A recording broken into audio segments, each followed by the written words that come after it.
cloud computing versus cloud storage.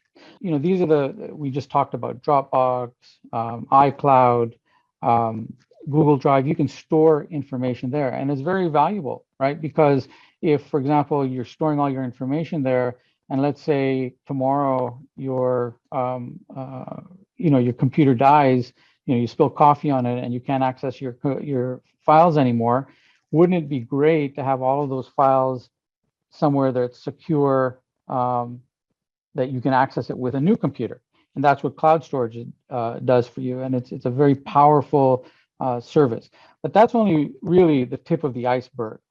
Cloud, the power in cloud computing or cloud services comes through cloud computing.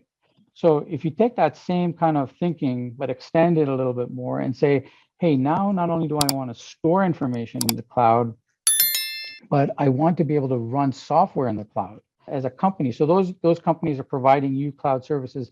But if you were working at a company and you wanted to use the cloud to create an environment where your company could use that computational power, that's where it becomes really powerful.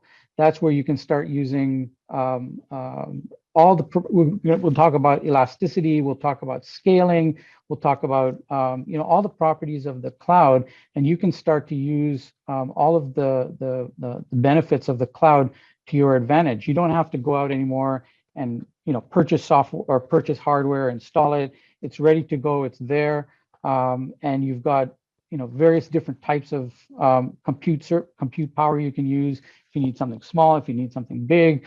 But that's really where the power in cloud services is to be able to move your workloads. And by the way, workloads is probably something you may have or may or may not have heard about it, but workloads are the equivalent of saying application plus infrastructure. Sometimes people refer to applications as workloads. So it's a little bit ambiguous, but it just means your applications, your environment running in the cloud. Okay, so the power is being able to use these cloud computing services in addition to cloud storage. And at some point, there was a lot of concern by different industries, right? They would say, well, is it going to be fast enough? Is it going to be secure enough? Is it going to be reliable enough? Lots of concerns when cloud computing first came out. And, there were valid concerns at the time. But today, cloud computing is everywhere. It's used by the military, and many of you have seen in the news the big lawsuits going back and forth between Microsoft and AWS with regards to the Department of Defense contract. But the fact that the Department of Defense is using the cloud tells you how secure, how reliable it is, and how pervasive it is, how many different industries are using it. Banks use the cloud, all of them. Capital One is a big user of AWS, and they, big kind of advocate of AWS as well. It's big in healthcare. In fact, I used to work for a company where we developed business intelligence tools for the healthcare industry, and all that information is in the cloud. The company where I work right now, a large number of our clients are educational institutions, so post-secondary education.